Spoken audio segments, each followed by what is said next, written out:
Gold, trusted gold buyers. మీరు తాకట్టు పెట్టిన బంగారాన్ని విడిపించి ఈ రోజు ఉన్న మార్కెట్ ధరకు కొనబడను.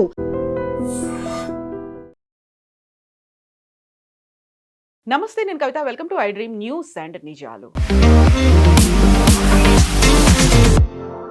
మరి కొద్ది గంటల్లో, అంటే భారతదేశ కాలమాన ప్రకారం బుధవారం ఉదయం 5:30 కల్లా ఇరాన్లో అక్కడున్నటువంటి పవర్ ప్లాంట్లతో పాటుగా బ్రిడ్జ్ల మీద అటాక్ చేస్తాము అనేటువంటి మాట. ఆ డెడ్ లైన్ కొన్ని గంటల్లో ముగియబోతోంది. ఏం జరగబోతుంది? ట్రంప్ మళ్ళీ మాట మారుస్తారా? సరికొత్త స్టేట్మెంట్లు ఏమైనా ఇస్తారా? లేకుంటే తాను ముందు చెప్పినట్టుగానే ఇరాన్ని రాతి యుగంలోకి తీసుకెళ్లబోతున్నారా?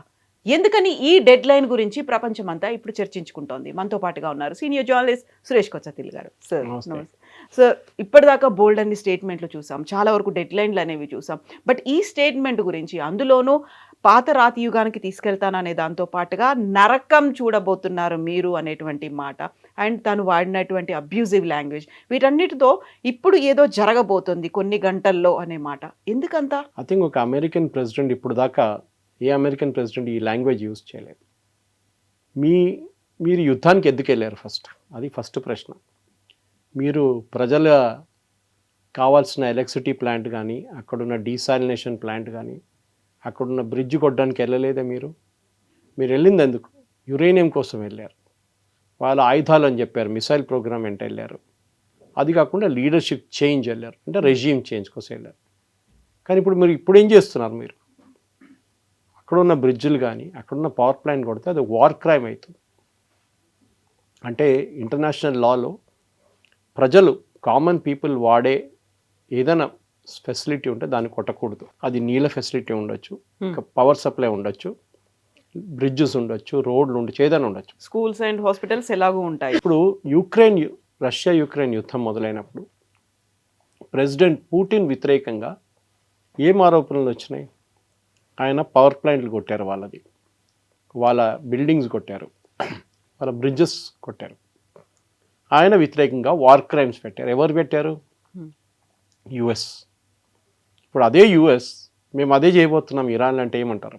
ప్రెసిడెంట్ పుటిన్ చేసిన అదే వార్ క్రైమ్స్ని ఇప్పుడు ట్రంప్ రిపీట్ చేయబోతున్నారు. కొత్తదేం లేదు దాంట్లో. సో లోకం అదే అడుగుతున్నారు, రేపు పొద్దున మన టైంకి, ఇండియన్ స్టాండర్డ్ టైం 5:30కి నువ్వు బాంబు వేస్తాడా లేదా? డేట్ జరగదు నా అంచనా ప్రకారం. ఎందుకంటే దీని కాన్సిక్వెన్సెస్ చాలా సివియర్గా ఉండిపోతుంది, చాలా సివియర్గా. మీరు బాంబు వేశారో, వాళ్ళ పవర్ ప్లాంట్ డిస్ట్రాయ్ చేశారు, వాళ్ళు ఖత్తర్నో, సౌదీ అరేబియానో, కువైట్నో, బహ్రెయిన్ కొడతారు. సో ప్రెసిడెంట్ పుటిన్ ఇది చేస్తే, పుటిన్ వ్యతిరేకంగా వీళ్ళందరూ క్రిమినల్ కేసు వేశారు, వార్ క్రైమ్ అని చెప్పి. నెటన్యాహు చేసినప్పుడు నెటన్యాహు వ్యతిరేకంగా ఇంటర్నేషనల్ కోర్ట్ ఆఫ్ జస్టిస్లో వెళ్ళి అక్కడ కేసు వేశారు. In fact international court of justice ఒక వారెంట్ ఇష్యూ చేశారు, నెటన్యాహుని ఎక్కడ కనిపిస్తే అక్కడ అరెస్ట్ చేయాలని చెప్పి. ఆఫ్కోర్స్ ఆ వారెంట్ ఎవరు నడిపారు అనుకోండి. కానీ ఆలోచించండి, ట్రంప్ ఇదే స్టేట్మెంట్ ఇచ్చారు. ఆయనకి నిన్న వైట్ హౌస్ బయట లాన్స్లో ఈస్టర్ ఫంక్షన్లో ఆయనకు ఒక సెన్స్ ఆఫ్ సాటిస్ఫాక్షన్ వస్తుంది. నేను బాంబ్ చేయబోతున్నాను, ఇంతమంది చనిపోతారు. సో రిపోర్టర్లు అడిగారు, మీరు చేస్తున్న దానికి అక్కడున్న ప్రజలు కష్టపడతారు, వాళ్ళకి నీళ్ళు ఉండదు, వాళ్ళకి పవర్ ఉండదు, హాస్పిటల్స్లో పేషెంట్స్ చనిపోతారు, పిల్లలు చనిపోతారు ఇంక్యుబేటర్స్లో. అంటే ఐఎమ్ నాట్ బాదర్డ్. నేను కావాల్సింది ఏంటి? స్ట్రెయిట్ ఆఫ్ హార్మోస్ తెరిచేసేయండి. ఇది ఒక అమెరికన్ ప్రెసిడెంట్ చేయాల్సిందేనా అని ఒక పెద్ద ప్రశ్న. ఏదో ఒక ఆఫ్రికన్ డిక్టేటర్ చెప్పారో, లేకుంటే ఏదో ఒక టెర్రరిస్ట్ గ్రూప్ హెడ్ చెప్పారంటే ఇంకో మాట. ఒక అమెరికన్ ప్రెసిడెంట్, ఇంత పవర్ఫుల్ పోస్ట్లో ఉన్న మనిషి ఇట్లాంటి స్టేట్మెంట్ ఇవ్వడం ఏంటి? అందులో దాన్ని పర్సనల్గా తీసుకున్నారా? పర్సనల్ కూడా, ఎందుకంటే ఆయనకు ఒక ఈగో ప్రాబ్లం లాగా అయిపోయింది. వీళ్ళెవరు నన్ను ఇంత వ్యతిరేకించడానికి? ఇరాన్ వాళ్ళు, దే ఆర్ నోబడీ. మొన్న కూడా మీరు చూసుంటారు, ఈ అమెరికన్ పైలట్ని రెస్క్యూ చేసిన దాంట్లో నిన్నటి నుంచి అమెరికన్ ఛానల్స్లో కథ అంతా మారిపోయింది. ఈ పైలట్ ఎజెక్ట్ చేసిన ప్లేస్ జియో ట్యాగ్ చేశారు ఆ రోజు చాలా మటుకు ఛానల్స్ వాళ్ళు. ఆ జియో ట్యాగ్ చేసిన చోటు నుంచి 200 కిలోమీటర్ దూరంలోనే ఈ ప్లేన్స్ వచ్చి దిగింది ఈయన రెస్క్యూ చేయడానికి. 200 కిలోమీటర్ దూరంలోనా? మరి 30-40 కిలోమీటర్ అంటే అర్థం చేసుకోవచ్చు. So that was actually another story. మనం ఇంకోసారి డిస్కస్ చేసుకోవచ్చు. ఏంటది? యురేనియం గురించి, యురేనియంని వాడుకుంటున్నారు, యురేనియం క్యాప్చర్ చేయడానికి అమెరికా వచ్చారని చెప్పి అమెరికన్ ఫోర్సెస్ వచ్చారంట. ఆ మిషన్ మొత్తం మీకు తెలిసింది 3 ఎయిర్క్రాఫ్ట్లు పోయినాయి కంప్లీట్గా. సో ప్రెసిడెంట్ ట్రంప్ ఇప్పుడు ఇచ్చిన థ్రెట్కి దాంతోపాటు ఒక ప్యారలల్ ప్లాన్ ఒకటి నడుస్తుంది. 45 రోజుల సీజ్ ఫైర్ ప్లాన్. దాంట్లో ఏముంటుందో తెలియదు. మనం నిన్న మాట్లాడుకున్నప్పుడు గుర్తుందో మీకు చెప్పాను, Oman and Iran are talking అని చెప్పేసి. పాకిస్తాన్ పక్కన పెట్టింది. ఒమాన్ ఏమంటున్నారంటే 45 రోజులకి ఈ స్ట్రేట్ ఆఫ్ హార్మూస్ని ఓపెన్ చేద్దాం, కానీ ఇరాన్ మీద ఉన్న శాంక్షన్స్ మొత్తం తీసేసేయాలి. అంటే ఇరాన్కి ఇంకా రెవెన్యూ వస్తుంది, వాళ్ళు ఆయిల్ అమ్ముకుంటారు, దాంతో వాళ్ళు కొన్ని రోజులు క్వైట్గా కూర్చుంటారు, దాని తర్వాత అందరూ మర్చిపోతారు. ట్రంప్కి ఒక ఎగ్జిట్ ప్లాన్ ఇస్తున్నారు. ఎవరు? ఒమాన్. ఎందుకంటే 45 రోజుల తర్వాత ఎవరు అడగరు ట్రంప్ ఎక్కడ, యురేనియం ఎక్కడ, బ్రిడ్జ్లు ఎక్కడ, పవర్ ప్లాంట్ ఎక్కడ అని అడగరు. So you better quietly go away. మీరు కూడా మాకు విక్టరీ అయిపోయింది, గెలిచేసామని చెప్పేసి వెళ్ళిపోండి. స్ట్రేట్ ఆఫ్ హార్మూస్ని 45 రోజులు మేము ఓపెన్ పెడతాం, ఓకే? బట్ 45 రోజుల తర్వాత ఏం జరుగుతుందో తెలియదు. యాజ్ ఆఫ్ నో ఇది పొజిషన్. ఎందుకంటే కవిత గారు మీకు గుర్తుంటుంది, ఇజ్రాయెల్ ఉన్నారు దీంట్లో, ఇంకో అన్నోన్ కాంపోనెంట్ ఇస్ ఇజ్రాయెల్. ఇజ్రాయెల్ది ఒక యాటిట్యూడ్ ఉంది. జూలైలో జరిగిన యుద్ధంలో 12 Day వార్లో ఆల్మోస్ట్ ఒప్పందం పెట్టడానికి వచ్చేసారు ఇరాన్, రెడీ అయిపోయారు. యురేనియం స్టాక్ పైల్ గురించి, మిసైల్ ప్రొడక్షన్ గురించి, డ్రోన్ ఫిజ్ అన్నీ తీసుకొచ్చారు. ఈవెన్ డెమోక్రసీ తీసుకురావడానికి కూడా వాళ్ళు అగ్రీ అయ్యారు. కానీ ఆ టైంలోనే ఇజ్రాయెల్ వచ్చి బాంబు వేశారు. ఈసారి కూడా అదే జరిగింది. ఆల్మోస్ట్ జెనీవాలో ఒమాన్ ఫారెన్ మినిస్టర్ అంటున్నారు, we were ready to sign, and మీరు అది చూస్తే, డాక్యుమెంట్ చూస్తే, you will be surprise that Iran ఎంత మట్టుకు అగ్రీ అయ్యారు అని. కానీ కరెక్ట్ అదే టైంలో మళ్ళీ ఇజ్రాయెల్ వచ్చి బాంబు వేశారు. ఇప్పుడు అంటున్నారు, మనం మూడోసారి కూర్చొని మాట్లాడిన తర్వాత, ఇదంతా చేసిన తర్వాత మళ్ళీ వచ్చి బాంబు వేస్తారా అని అడుగుతున్నారు. ఇరాన్ కావాల్సింది అది. ఇరాన్ ఏం అడుగుతున్నారంటే, మాకు you give us a blanket assurance that మా మీద దాడి చేయరు. అది ఎవరు ఇవ్వరు. యుఎస్ ఇవ్వరు, ఇజ్రాయెల్ కూడా ఇవ్వరు. సో ఇప్పుడు ఇరాన్ గవర్నమెంట్ ఏమంటున్నారు, మాది ఎట్లయినా మేము మునిగిపోతున్నాం కంప్లీట్గా, but we will destroy every other facility. And as we speak, మనం మాట్లాడే కన్నా 1 గంట ముందు సౌదీ అరేబియా అరామ్కో ఫెసిలిటీ మీద పెద్ద ఒక దాడి జరిగింది ఇరాన్ది. ఇంతకుముందు కూడా చేశారు, ఇంత ముందుకు చేశారు. That is a smaller attack, this a far bigger attack అంట. అప్పుడు ఆలోచించండి, Saudi Arabia the Aramco is one of the biggest facilities.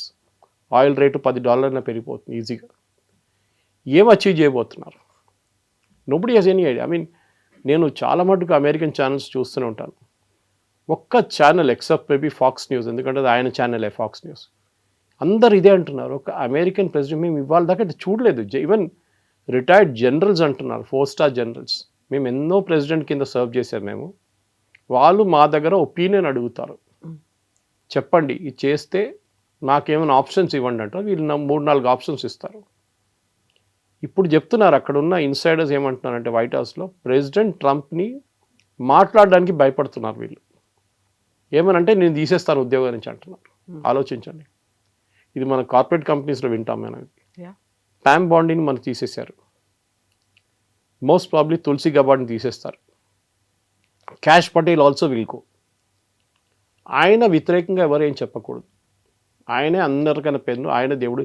నిన్న ఒక లీక్ అయిన వీడియో మీరు చూసుంటారు కవిత గారు, అది చాలా డిలీట్ చేసేసారు దాన్ని. వైట్ హౌస్లో మాట్లాడుతూ ప్రెసిడెంట్ ట్రంప్ నేనే జీసస్ క్రైస్ట్ అని చెప్పుకున్నాడు. జీసస్ క్రైస్ట్ లాగానే నేను. దానికన్నా ముందు they was a preacher who said the same thing about ఆయన గురించి.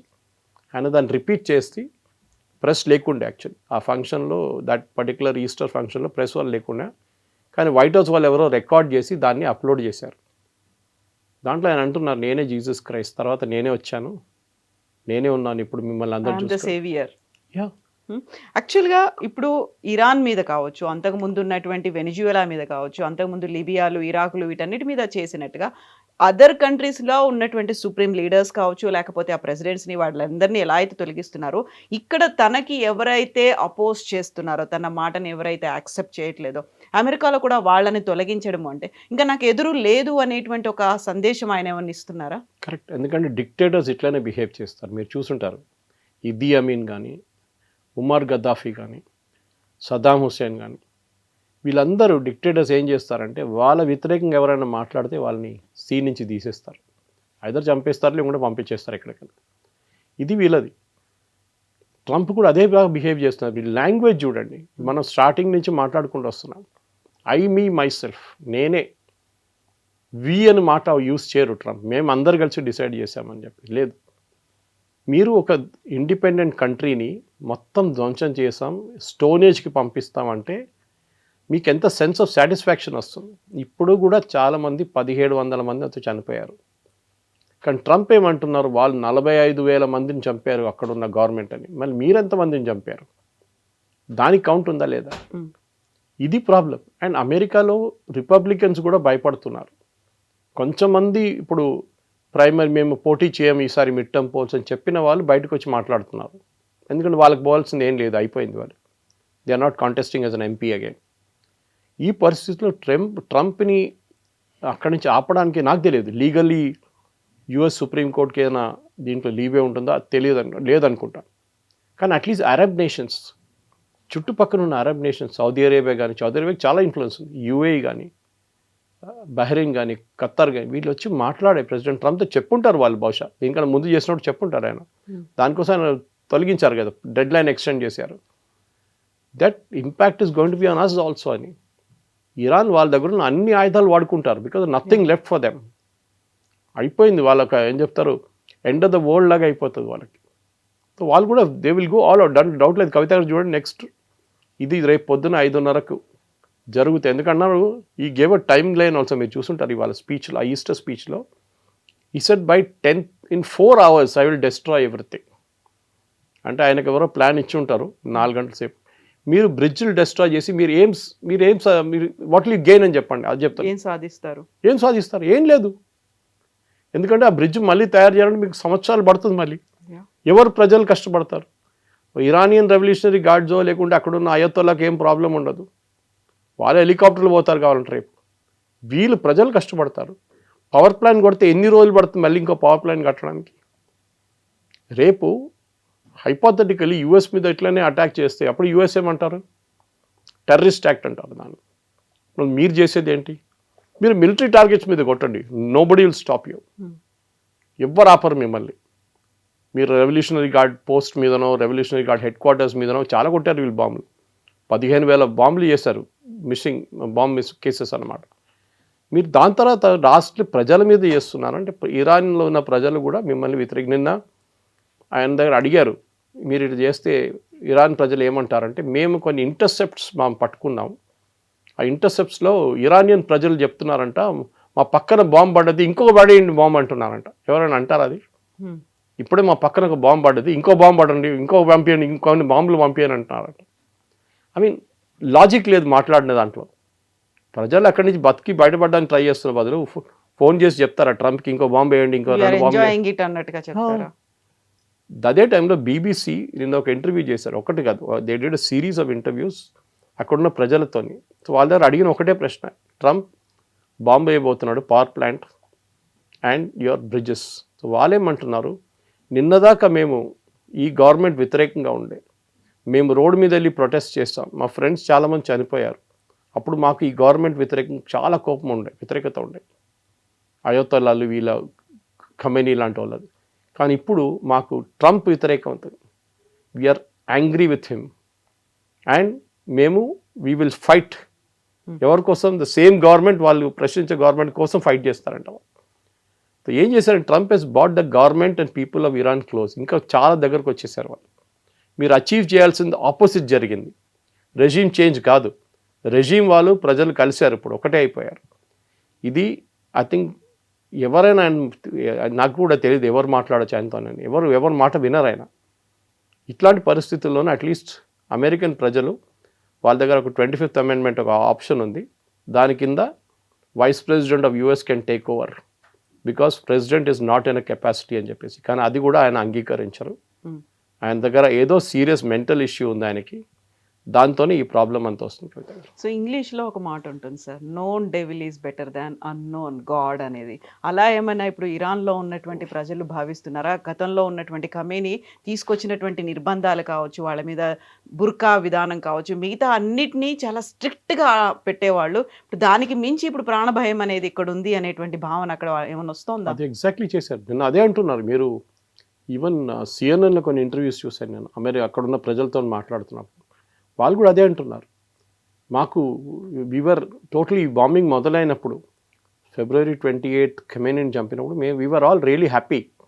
మేము పండుగ చేసుకున్నాం ఇంట్లో ఆ రోజు, క్వైట్ సెలబ్రేషన్ చేసుకున్నాం, రోడ్ల మీద కూడా వచ్చారు వచ్చినటువంటి చాలా visuals మంది. చూసాం మనం. కానీ ఇప్పుడు ట్రంప్ వ్యతిరేకంగా ప్రొసెషన్ తీయాలని మాకు అనిపిస్తుంది అంటున్నారు. ఎందుకంటే మా లైఫ్ హెస్ బికమ్ హెల్ అంటున్నారు వాళ్ళు. Hmm. వాళ్ళ హాస్పిటల్స్ని కొడుతున్నారు, వాళ్ళ మెడికల్ ఫెసిలిటీస్ని కొడుతున్నారు, వాళ్ళ టాప్ మోస్ట్ ఇంజనీరింగ్ కాలేజ్ని కొట్టారు నిన్న తెహరాన్లో, ఇస్ఫహాన్లో వాళ్ళ న్యూక్లియర్ ప్లాంట్ దగ్గర కొట్టారు, బుషహర్లో కొట్టారు. ఐఏఈ అంటున్నారు ఆ బుషహర్ ప్లాంట్లో మీరు ఇంకా బాంబింగ్ చేస్తే అక్కడ చుట్టుపక్కల 5,000 కిలోమీటర్ దాకా ఎవరు ఉండలేరు. Hmm. ఆలోచించండి, where entire Gulf will go 116 అయిపోతుంది అంతే. రేపు ఆయిల్ లేదు, గల్ఫ్ లోకానికి గ్యాస్ లేదు, ఏం దొరకదు. మళ్ళీ షెర్నోబిల్ లాగా ఇంకోటి తయారవుతుంది. ఐ థింక్ ట్రంప్ చాలా మటుకు ఒక ఏం చెప్తారు విచ్ సెండ్కి వచ్చేసారు. ఇప్పుడు ఆయనకు అర్థం కావట్లేదు ఆయనకి ఏం చేయాలని. ఆయనకి ఈగో ఏంటంటే ఈ గవర్నమెంట్ నేను చెప్పింది పట్టించుకోవట్లేదు, సో వీళ్ళకి ఒక పాఠం చెప్పాల్సిందే, నేను బాంబేసి వీళ్ళని ఫినిష్ చేసేస్తాను. కానీ యూ కెనాట్ డూ దాట్. ఏదో ఒక రోజు మీ కర్మ మీద వెంట పడుతుంది మీది. అది ట్రంప్ కూడా తెలుసు. అది మీరు ఒసామా బిన్ లాదెన్ చేసింది కరెక్టా కాదు మనం అడిగేది చెప్పేది. ఇక్కడ వాజ్ 9/11 కరెక్ట్ కాదా అని. కానీ ఒక్కొక్కసారి అనిపిస్తుంది ఇట్లాంటి పని చేస్తే ఏదో ఒక రోజు అక్కడున్న ప్రజల్లో ఒకరు కూడా తిరిగి వచ్చి మీ మీద ఇట్లాంటి ఒక అత్యాచారం చేస్తే మీరేం చేస్తారు? You will sympathise with them saying you have done it to my country, I will do it to you అని. అదే జరగబోతుంది బహుశా. యూ హ్యావ్ క్రియేటెడ్ ఒక న్యూ సెట్ ఆఫ్ ఎనిమీస్ అనమాట. మీ దగ్గర ఇప్పుడు దాకా కొంతమంది అల్ఖైదా కానీ ఐసిస్ లాంటి వాళ్ళు తయారయ్యారు. ఇంకా రేపు కొత్త ఐసిస్ కొత్త అల్ఖైదా తయారవుతారు. ఇట్లాంటి హిట్లర్ ఏం చేశాడు? ఇదే చేశాడు కదా. Hitler went mass genocide. ఒక particular group of people which are Jews, వాళ్ళని తీసుకొని గ్యాస్ చేంబర్లో పంపి లక్షల మందిని చంపారు ఆయన.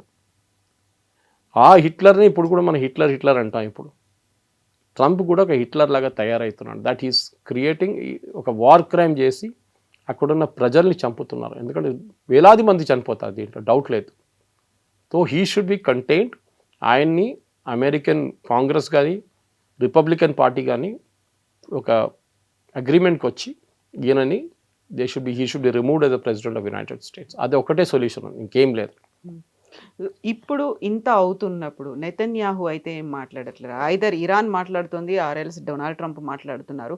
సైలెంట్గా ఇజ్రాయెల్ తన పని తను చేసుకుపోతుందా అనుకున్నప్పుడు ఇంత అగ్రెసివ్గా డొనాల్డ్ ట్రంప్ ముందుకెళ్తున్నాడు. Then what is Netanyahu is doing అనేది? This war is Netanyahu's war actually. మీరు గుర్తుండదు, ఫస్ట్ డే February 28 రోజు it was Israeli bombing. America participate చేయలేదు దాంట్లో. వాళ్ళు బాంబు వేస్తున్నాడు, మేము కూడా ఏం చేసుకోండి పక్కన కూర్చొని చూడాలని చెప్పి వచ్చాడు ట్రంప్. కానీ ఆయన ఎప్పుడు ఆయన వైల్డెస్ట్ డ్రీమ్తో అనుకోలేదు ఇది ఇట్లా అవుతుంది, స్ట్రెయిట్ ఆఫ్ హార్మూజ్ బ్లాక్ అయిపోతుంది, దాంతో లోకంలో ఉన్న మొత్తం అన్ని ఎకానమీస్ దెబ్బతింటుందని అనుకోలేదు ఆయన. ఇప్పుడు ఎకానమిస్ట్ ఏమంటున్నారు, నిన్న చాలా ఫేమస్ 2-3 ఎకానమిస్ట్ అమెరికన్ ఛానల్స్లో మాట్లాడితే ఏమన్నారంటే, అదారు అడిగిన ప్రశ్న ఇది, రేపు ఈ యుద్ధం ఆగిపోతే ఎన్ని రోజుల్లో ఒకటి ఆయిల్ ప్రైసెస్, సెకండ్ లోకంలో ఉన్న ఫైనాన్షియల్ స్టాక్ మార్కెట్స్ ఎన్ని రోజులు పడుతుంది నార్మల్ సెన్స్కి రావడానికి? వాళ్ళంటున్న నెల కాదు సంవత్సరాలు పడుతుందంట. అమెరికన్ స్టాక్ మార్కెట్స్ కానీ, యూరోపియన్ స్టాక్ మార్కెట్ కానీ, ఏషియన్ స్టాక్ మార్కెట్స్, అది కాకుండా ఆయిల్ ప్రైసెస్. మీరు ఆయిల్ తవ్వి బయటికి తీయొచ్చు, కానీ మీరు రిఫైనరీ పనిచేయట్లేదు. నిన్న మనం మాట్లాడుతూ మన ఇంటరాక్షన్ అయిన తర్వాత గంట తర్వాత ఇజ్రాయెల్ వెళ్ళి సౌత్ పార్స్ మీద కొట్టారు, ఇరాన్ గ్యాస్ ఫీల్డ్స్ మీద. ఇరాన్ ఊరుకుంటారా? ఇప్పుడు ఖత్తర్ని కొడతారు. ఆల్రెడీ గ్యాస్ ఫెసిలిటీ ఆగిపోయింది ఖత్తర్ది, ఇంకా కొడితే లేను, అది 10 సంవత్సరాలు పడుతుంది మళ్ళీ రిపేర్ చేయడానికి. So what are you trying to achieve? అప్పుడు ఇజ్రాయెల్ ఇప్పుడు ట్రంప్ మాట వినకుండా కూడా చేస్తుంది. ఎందుకంటే ఈ ఫస్ట్ టైం సౌత్ పాస్ కొట్టినప్పుడు కవిత గారు మీకు గుర్తుంటుంది, ప్రెసిడెంట్ ట్రంప్ ఒక వార్నింగ్ ఇచ్చాడు ఇజ్రాయెల్కి, నెవర్ డూ దాట్ అగైన్ అని చెప్పారు నెతన్యాహుకి. Hmm. ఎందుకంటే దాని ఇంపాక్ట్ చాలా ఉంటుంది, డిఫరెంట్ ఉంటుందని చెప్పారు. కానీ అదే జరిగింది నిన్న. అగైన్ ఈ హిట్ సౌత్ పాస్. అంటే ప్రెసిడెంట్ ట్రంప్ తెలియకుండా చేస్తున్నారా, తెలిసే చేస్తున్నారు?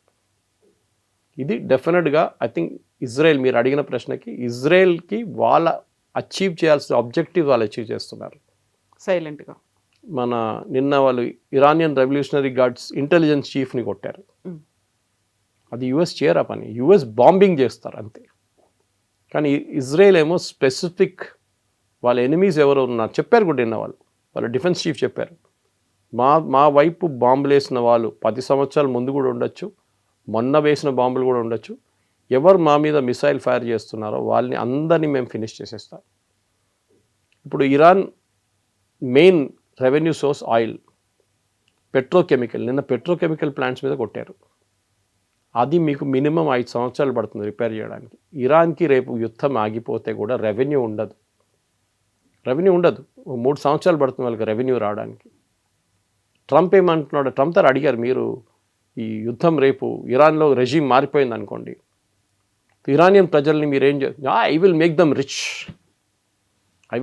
రిచ్ అన్నారు. నేను ఆయన ఒక మాట అన్నాడు, కానీ none of the channels picked it up. Kavitha గారు, హీ సెడ్, ఇదన్నీ చెప్పిన తర్వాత, unfortunately American citizens want us to come back. అంటే అమెరికన్ సిటిజన్స్ అంటున్నారా మీ యుద్ధం చాలు, తిరిగి వచ్చేసేయండి అంటున్నారు. అన్ఫార్చునేట్లీ. దాంతోపాటు అడిగారు, what about American citizens who oppose the war? ఈ వార్ని వ్యతిరేకిస్తున్న అమెరికన్ సిటిజన్స్ గురించి ఏం చెప్పాలనుకున్నారు? దే ఆర్ ఫూల్స్ అన్నారు. వాళ్ళ ఓన్ సిటిజన్స్ని యూఆర్ కాలింగ్ దమ్ ఫూల్స్. మళ్ళీ ఒక అమెరికన్ ప్రెసిడెంట్కి ఇంకేం చెప్పాలండి? ఈ పరిస్థితుల్లోనే I think president Trump he's lost his marbles అంటారు ఇంగ్లీష్లో. ఆయన మెంటల్ కెపాసిటీ మొత్తం పోయింది. ఆయన ఏదేదో అంటున్నారు, ఏదేదో చేస్తున్నారు. స్టీవ్ విట్కాఫ్ కానీ, జేడీ వ్యాన్స్ కానీ, పీట్ హెస్గెత్ కానీ, వీరు ఎవ్వరి మాట ఆయన వినట్లేదు. He is just doing what he wants to do. ఇప్పుడు 45 days ఒక సీజ్ ఫైర్కి సంబంధించి కొంచెం ఏదో చర్చలు ఉన్నాయి, దానికి స్పెక్యులేషన్స్ అయితే జరుగుతున్నాయి. కానీ కరెక్ట్గా ఏం జరుగుతుంది, నిజంగానే 45 days సీజ్ ఫైర్ ఉంటుందా అనేది ఇంకా ఇట్ ఈస్ ఆన్ కార్డ్స్ అంటే అది డౌట్ఫుల్గా కనిపిస్తుంది. బట్ ఇంకొకరు ఎవరైనా వచ్చి ఇంటర్వ్యూన్ అవ్వాలి. యునైటెడ్ నేషన్స్ అనేది ఉంది, లేదు ఈ top countries, powerful other countries ఉన్నాయి, అవి కూడా ఎందుకు ఇంటర్వ్యూన్ అవ్వట్లేదు? అవి కూడా ఎందుకు మాట్లాడే ప్రయత్నం చేయట్లేదు? వాళ్ళు ఎవరు చెప్తే పట్టించుకుంటారా ట్రంప్? ఆయన నిన్న ఇంకో స్టేట్మెంట్ ఇచ్చారు, నేటో, ఈ హేట్స్ నేటో అంటే ఆయనకి బీపీ ఎక్కువైపోతుంది ఆయనకి. నిన్న అంటున్నారు, పుటిన్ నా దగ్గర చెప్పారు నేటో గురించి, నేటో అంటే ఏంటని నన్ను ఎక్స్ప్లెయిన్ చేసి ఇచ్చాడు. నాకు చాలా ఐ వాజ్ రియలీ హ్యాపీ ఆయన ఎక్స్ప్లెయిన్ చేసిన తర్వాత, నేటో ఇదేనా అని చెప్పేసి. పుటిన్ చెప్పిన మాటకి విలువ ఇస్తున్నాడు ఆయన. ఇదే మనిషి బైడెన్ గవర్నమెంట్ ఉన్న టైంలో పుటిన్ని తిట్టారు. ఆ టైంలో పుటిన్ యూక్రెయిన్లో చేస్తున్న యుద్ధం కానీ అది హ్యూమన్ రైట్స్ వయలేషన్స్, అది పుటిన్ జైలు వేసేసేయాలి అన్నీ చెప్పారు. అదే ట్రంప్ ఇప్పుడు పుటిన్ సపోర్ట్ చేస్తున్నారు. రష్యా, కవిత గారు, ఈ యుద్ధం మొదలైనప్పటి నుంచి 2 దేశాలు అన్నిటికంటే ఎక్కువ రెవెన్యూ సంపాదిస్తున్నారు ఆయిల్ నుంచి. ఒకటి ఇరాన్, ఒకటి Russia. Russia is now selling oil at $105 per barrel. వాళ్ళ దగ్గర నెక్స్ట్ 5 సంవత్సరాలు కావాల్సిన డబ్బులు వాళ్ళు సంపాదించుకున్నారు ఈ నెల లోపల. వాళ్ళు they're just selling oil like crazy అన్నమాట. వాళ్ళకి ఆయుధాలు ఏంటి, వాళ్ళు ఏం కావాలంటే కొనుక్కొచ్చి యూక్రెయిన్ మీద రేపు. సో ట్రంప్కి ఏంటంటే ఇప్పుడు ఒకవైపు ఇరాన్, ఇంకోవైపు నేటోని కూడా కొట్టాలని ఉంది ఆయనకి. చెప్పారు కూడా కదా, నేటో నన్ను హెల్ప్ కోసం అడిగినప్పుడు రాలేదు. ప్రెసిడెంట్ మ్యాక్రాన్ గురించి చెప్పారు, స్టేట్మెంట్ ఇచ్చారు. ఆయన వైఫ్ ఆయన కొడుతున్నారు, ఆయన వైఫ్ ఆయన తిడుతున్నారు అని చెప్పి పర్సనల్ మ్యాటర్స్ కూడా ఒఫిషియల్ దాన్ని తీసుకు. కానీ ఇరాన్లో ఉన్న రెవల్యూషనరీ గార్డ్స్ వాళ్ళు చాలా క్లియర్, ఇవాళ కూడా వాళ్ళు స్టేట్మెంట్ ఇచ్చారు, we will fight to the finish. మనందరూ థర్డ్ వరల్డ్ వార్ అంటాం. అన్ని వరల్డ్ వార్లు మొదలైనది ఒక చిన్న ఘటనతోనే. బహుశా ఇది వరల్డ్ వార్ కాదు, ఎందుకంటే వరల్డ్ వార్ ఉండాలంటే 2 సైడ్లు ఉండాలి. ఇరాన్ వైపు పాప ఎవరు లేరు. అది మ్యాక్సిమం మీరు కావాలంటే చెప్పొచ్చు రష్యా ఉందని చెప్పొచ్చు అంతే. కానీ వాళ్ళు కూడా డైరెక్ట్గా సహాయం చైనా కోఆపరేట్ చేస్తున్నారు. China is buying the Iranian oil which is the biggest cooperation they can do. కానీ ఫిజికలీ వీళ్ళు ఎవరిద్దరు హెల్ప్ చేయట్లేదు, చెప్తున్నారు కానీ moral support. For example Russia వాళ్ళ టెక్నాలజీ యూజ్ చేసి యుఎస్ షిప్స్ ఎక్కడ ఉంది, యుఎస్ ఎయిర్క్రాఫ్ట్ ఎక్కడ పార్క్ చేస్తున్నారు గల్ఫ్ కంట్రీస్లో అని చెప్పి డీటెయిల్స్ ఇస్తున్నారు ఇరాన్కి. అది శాటిలైట్ ఇమేజరీ ఉండొచ్చు, ఫోటోగ్రాఫ్స్ ఉండొచ్చు. దానికోసం నిన్న అమెరికన్ గవర్నమెంట్ అక్కడున్న ఒక కమర్షియల్ శాటిలైట్ ఫామ్కి ఆదేశాలు ఇచ్చారు దట్ మీ ఇమేజెస్ అమ్మకూడదు, next 15 days don't sell your images. వాళ్ళు ప్రైవేట్ లాగా ఇప్పుడు మీకు కావాలంటే డబ్బులు కడితే మీకు ఇచ్చేస్తారు ఇమేజెస్. అలు దేర్ బేస్ ది ఫోటో ఇవ్వండి అని చెప్పి మొత్తం ఫోటో ఇచ్చేస్తారు. మీరు దాన్ని బ్లో అప్ చేసుకుంటే ఎన్ని ఎయిర్క్రాఫ్ట్ ఎక్కడ ఉన్నాయి, ఎన్ని F-16 ఎక్కడ ఉన్నాయి, F-35 ఎక్కడ మీకు తెలిసిపోతుంది. అది అమ్మకూడదు అన్నారు. Which can be taken, okay, safety wise that is a good thing. కానీ రష్యాకి ఇప్పుడు కావాల్సిందంటే యుద్ధం ఇంకా నడవాలి. ఇంకొక 6 నెలలు నడిస్తే రష్యా ఉన్న ఆయిల్ అంతా అమ్ముకుంటారు వాళ్ళు, బ్యాక్లాగ్ ఉండదు వాళ్ళకి. చైనాకి ఏంటంటే ప్రాబ్లం, ఆయిల్ దొరకట్లేదు. ఇరాన్ నుంచి ఉన్న ఆయిల్ వాళ్ళ బిగ్ సోర్స్. వెనిజువేలా దానికన్నా పెద్ద సోర్స్ ఉండేది. వెనిజువేలా వాళ్ళకి పోయింది ఇప్పుడు. క్యూబాని చూడండి ఏం చేస్తున్నారు ప్రెసిడెంట్ ట్రంప్. రష్యా ఆయిల్ క్యూబాలో అమ్ముతున్నారు. సో ఇరానియన్స్ని మీరు గాయపరచాలనుకుంటే వాళ్ళ మీద బాంబులు వేస్తే they will debt to America అని చెప్పే మాట వాళ్ళు ముందు ఫోర్సిబ్లీ వాళ్ళతో చేపించారు. కానీ ఈసారి రెగ్యులర్గా వాళ్ళు కావాలని చెప్పి వాళ్ళ మనసు నుంచి చెప్తారు ఈసారి death to America, death to Israel అని. ఇజ్రాయెల్ కూడా మీరు చెప్పినట్లు వాళ్ళ పని, వాళ్ళ స్ట్రాటజీ సపరేట్, దీంతో సంబంధం లేదు. అది they are doing what they want. Netanyahu చెప్పారు చూడండి, యుద్ధం రేపు ఎల్లుండి ఆగదు, మాకు ఒక లాంగ్ టర్మ్ ఆబ్జెక్టివ్ ఉంది. ఇరాన్ వాళ్ళ ప్రాక్సీస్ని కొట్టడం, హెజ్బుల్లా, హమాస్, హూతీస్, వీళ్ళని కొట్టిన తర్వాత మేము వీ విల్ రిలాక్స్. ఇజ్రాయెల్ లెబనాన్తో అంటే హెజ్బుల్లాతో నిన్ననో మొన్ననో మొదలు పెట్టలేదు యుద్ధం, 40 సంవత్సరాల నుంచి నడుస్తుంది. అప్పుడు ఆలోచించండి ఇజ్రాయెల్ ఎందుకు ఆపుతారు. వాళ్ళకు లాంగ్ టర్మ్ వ్యూ ఉంది, అమెరికాకి లాంగ్ టర్మ్ వ్యూ లేదు. ఏదో చేసి చూడండి, నిన్న కూడా ఆయన స్టేట్మెంట్ ఇచ్చి you know what is the biggest thing I can take from there అన్న, ఆయిల్ తీసుకుంటే చాలా డబ్బులు ఉంటుంది. వెనిజువేలాలో చూడండి, కానీ make a statement like that. ఒక ప్రెసిడెంట్ ఇంకో దేశానికి ఉన్న ఆయిల్ తీసుకెళ్ళి అమ్ముకుంటారు. వాళ్ళ రిసోర్సెస్ని ఎలా యూస్ చేసుకుంటారు. ఎస్, మన రేపు పాకిస్తాన్కి వచ్చి వాళ్ళని టేక్ ఓవర్ చేసి వాళ్ళ దగ్గర ఉన్న ఏం చెప్తారు రేర్ ఎర్త్స్ అమ్ముకుంటే ఎట్లా ఉంటుంది. ఏ దేశం చేయరు, సెల్ఫ్ రెస్పెక్ట్ ఉన్న ఒక్క దేశం కూడా చేయరు. వెనిజువేలాకి ఆప్షన్ లేకుండే, వాళ్ళ తల మీద తుపాకీ పెట్టి నువ్వు చేయంటే చేశారు వాళ్ళంతే. పాసిబ్లీ వాళ్ళ వైస్ ప్రెసిడెంట్కి మంచి డబ్బులు ఇచ్చి ఉంటారు, ఆమె హ్యాపీ. దేశం కాబట్టి దేశం అమ్ముకోండి. ఇరాన్ అలో చేయరు. Iranians are very very proud people. అది ట్రంప్ ఇవాళ డెడ్ లైన్ కాకపోతే రేపటి డెడ్ లైన్లో కూడా ట్రంప్ అది నేర్చుకుంటారు. Thank you so much sir. And for more videos, Please subscribe to iDream. Please subscribe to iDream. Please subscribe iDream. And please subscribe to iDream. For more videos, subscribe to iDream. please like, share and subscribe to the channel. Congratulations, iDream. Subscribe to iDream. Subscribe to iDream. So subscribe to iDream Media. iDream ki iDream team andarki huge congratulations. Please subscribe iDream Media. Please subscribe to iDream. Subscribe iDream. Please subscribe to iDream. iDream అంటే నా కళల ఛానల్ను subscribe చేసుకున్న నోరు తిరుగుతలేదు, మీరైతే గంట గుర్తు కొట్టండి. For more such videos, please subscribe to iDream. Subscribe to iDream. Please subscribe to iDream. Please subscribe iDream Media. Please do subscribe to iDream. Please subscribe to iDream Media. For best entertainment and information, please subscribe iDream. And don't forget to subscribe to iDream.